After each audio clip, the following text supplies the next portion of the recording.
নমস্কাৰ, স্বাগতম জনাইছোঁ মোৰ অন্য এটি ৰেচিপিলৈ ফ্ৰেণ্ডছ। আজি মই যিটো ৰেচিপি লৈ আহিছোঁ সেইটো হৈছে নকল ৰেচিপি হয়। নকল কেশৰৰ ৰেচিপি এটা আপোনালোকে ঠিকেই শুনিছে। ইমান দিনে আচল ৰেচিপি দি আছিলোঁ, কিন্তু আজি কেশৰৰ নকল ৰেচিপিটো কিয় লৈ আহিছোঁ জানেনে? আপোনালোকৰ ভাবি হয়তো শুনি হয়তো আচৰিত যেন লাগিলেও কিন্তু এইটো সত্য যে অপ্ৰিয় হ'লেও সত্য। আপোনালোকে যেতিয়া বিয়া সবাহত যায় এটা কথা মন কৰেনে? বিয়াত বা ৰেষ্টুৰেণ্টত বা হোটেলত মিঠাইৰ চৰিয়াটোত বা পোলাও বা বিৰিয়ানীত যে ছটিয়াই দিয়াই থাকে কেশৰটো, আপোনালোকে ভাবিছেনে? আৰু কিনি যিসকলে পাইছে তেওঁলোকে জানে অকণমান কেঁচৰ থাকে বা বেছিকৈ ডাঙৰ বটলো থাকে, কিন্তু সেই হিচাপে দামো বহুত 2000 3000 টকা। কিন্তু অকণমান কেঁচৰতে কি লয় 200 250 300 এনেকুৱাকৈ লয়।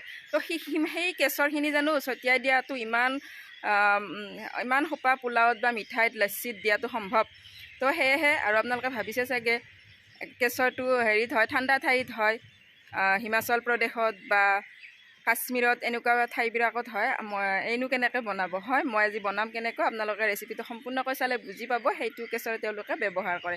তেন্তে বেছি কথা নকয়, বলকচোন ৰেচিপিটোৰ মাজলৈ যাওঁগৈ। সম্পূৰ্ণকৈ চাই ভিডিঅ'টো লাইক কৰিব এটা। আৰু এই দেখিছেনে কেঁচৰখিনি? কোনে ক'ব এইখিনি নকলি কেঁচৰ বুলি? একেবাৰে অৰিজিনেল যেন লাগিছে, আচল যেন লাগিছে। আৰু এনেকৈ বনাই মেলি থৈ ধুনীয়াকৈ টেমা এটাত ভৰাই থৈ আপোনালোকে যি বনাই ৰেচিপিত দিব পাৰে ধুনীয়াকৈ, কিন্তু ই বেয়াও নহয়। তেন্তে বলকচোন মই কিহৰ বনাইছোঁ আপোনালোকক দেখুৱাওগৈ। এয়া মই মাকৈ লৈছোঁ। আজিকালিতো মাকৈ যথেষ্ট পৰিমাণে বজাৰত পোৱা যায়, গতিকে মাকৈৰ বাকলিখিনি আপোনালোকে এনেদৰে গুচাই ল'ব।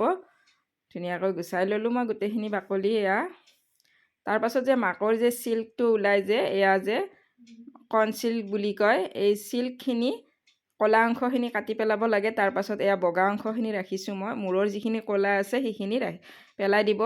তাৰপাছত এনেদৰে কেঁচি এখনেৰে কাটি ল'ব। কিন্তু প্ৰথমতে মাকৈকেইটাৰ পৰা উলিয়াৰ পিছত ভালদৰে মই ধুই পখালি লৈছোঁ। ধুই পখালি লৈহে এনেদৰে কাটিছোঁ। মই কাৰিকৰ এজনক সুধিছিলোঁ, সোধাওঁতে তেওঁ এনেকৈ কৈছিলে, গতিকে মই এনেকৈ এতিয়া বনাইছোঁ। এয়া দেখিছে, ধুই মেলি হোৱাৰ পাছত মই পানী এগিলাচত এনেদৰে, পানী এগিলাচ দিয়া নাই, আধা গিলাচ পানীত দি দিছোঁ। আৰু এই পানীখিনি খাব লাগে যিসকলে ইউৰিক এচিড আছে, ইউৰিক এচিড ৰোগত ভুগি আছে, তেওঁলোকৰ কাৰণে খুবেই ভাল। আৰু ভিটামিন কে থকা হেতুকে কিন্তু ই বহুত গুণৰ অধিকাৰী। এই পানীখিনি পেলাই দিব নালাগে আৰু ঠাণ্ডা কৰি লৈ তাৰপাছত খাব লাগে। যিখিনি আমি কৰ্ণ চিল্কখিনি যিখিনি বইল কৰিলোঁ, তাৰপাছত দেখিছে মই এয়া ফুড কালাৰ লৈছোঁ, ৰেড ফুড কালাৰ লৈছোঁ। ৰেড ফুড কালাৰ লৈ মই এইখিনিত ধুনীয়াকৈ সানি ল'ম।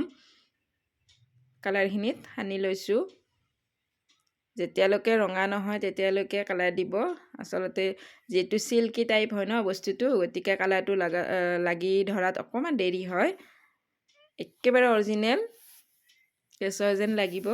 কোনেও ক'ব নোৱাৰে আপুনি যে এইটো কৰ্ণ চিল্কৰ পৰা বনাইছে। আৰু কৰ্ণ চিল্ক কিন্তু ভাবিব পাৰে পেলাই দিয়া বস্তু, ডাষ্টবিনত পেলনীয়া বস্তুৰে বনাইছে। কৰ্ণ চিল্ক কিন্তু বহুত ভিটামিনযুক্ত বস্তু এবিধ, খাব লাগে, ডাষ্টবিনত পেলাই দিব নালাগে। আৰু এনেকুৱা ৰঙা হৈছে দেখিছেনে? মই আৰু এবাৰ ল'লোঁ ফুড কালাৰ, লৈ মই ধুনীয়াকৈ দি দিলোঁ। এতিয়া মই ৰ'দ লগাম। এয়া মই এদিন ৰ'দত দিয়াৰ পাছত দেখিছে বাচনখনত কি ধুনীয়াকৈ এতিয়া মই শুকাই আনিছোঁ। আনি মই এতিয়া থৈ দিম। আৰু বেয়াও নহয়, ভালদৰে মাজে মাজে কেতিয়াবা আপোনালোকে ৰ'দত দিব। আৰু যেতিয়াই ৰেচিপি বনায়, কিন্তু ই অৰিজিনেলৰ কামটো নকৰে। অৰিজিনেলটো যিটো ভিটামিন দিব সেইটো ভিটামিন হয়তো নাপায়, কিন্তু বস্তু সজোৱাত ব্যৱহাৰ কৰিব পৰা যাব। ৰসগোল্লা বনালে বা কিবা পোলাও বিৰিয়ানী এইবিলাকত ছটিয়াই সজোৱাত ব্যৱহাৰ কৰিব পাৰিব। তেন্তে ৰেচিপিটো কেনেকুৱা পালে জনাবলৈ নেপাহৰিব।